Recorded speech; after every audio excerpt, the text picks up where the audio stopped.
My name is Ethan, and I'm a 30-year-old from Chicago. This is the story of how I finally freed myself from my family. The sound of paper ripping is quiet, almost delicate, but that night it was a deafening roar in my ears. I stood paralyzed in the entrance with my luggage, half full, while my sister, Chloe, smiled at me, clutching my torn-up passport in her hands like a prize. "Vermin don't deserve to fly," she muttered. My parents didn't seem surprised. They appeared content. My father's voice pierced me like a dagger. "Your place is polishing our floors, not exploring the world." They thought they'd cornered me. They didn't know I'd already evaded their grasp. It hadn't always been this way. There was a time I thought my sister loved me. She used to plait my hair before school, referred to me as her shadow. She was older, brighter, the one who garnered all the praise. I was the unimportant extra. I told her everything, my ambitions, my fear of becoming nothing. She listened, she smiled, and then she stored away those intimate details for future attacks. I should have seen it coming. The resentment in her gaze when I got the university admission letter. The way she chortled when I mentioned leaving like it was a joke. The way my mother said, "You'll never survive out there," like it was a promise. But I still held on to the belief a family wouldn't resort to such a measure. I still believed wrong. The night she tore up my passport, I didn't cry. I didn't plead. I just watched. And I realized something. That wasn't demolition. It was a revelation. They were showing me who they really were.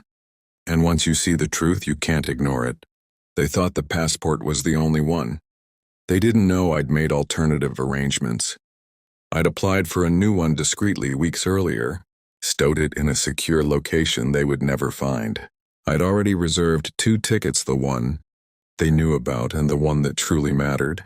They thought shredding paper would prevent my departure, but by the time they laughed in my face, my destiny was already determined. Still, I didn't depart without a trace. I couldn't.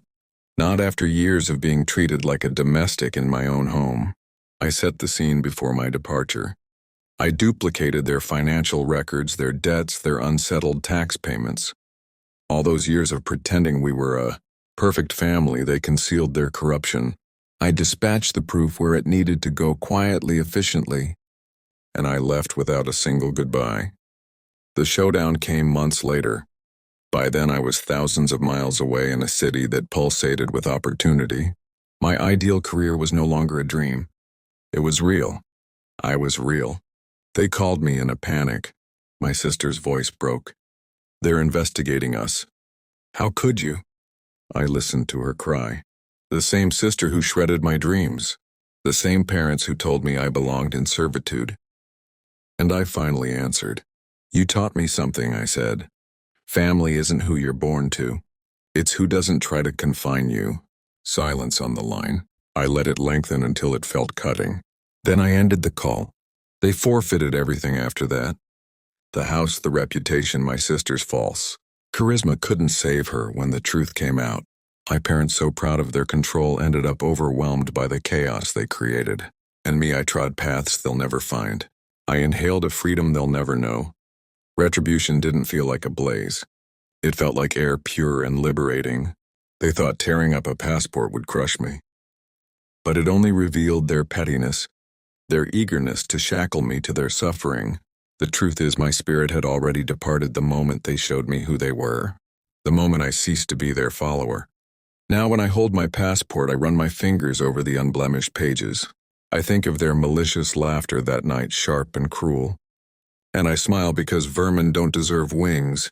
Maybe, but I wasn't a pest. I was the tempest that left them in ruins, and I never glanced backward.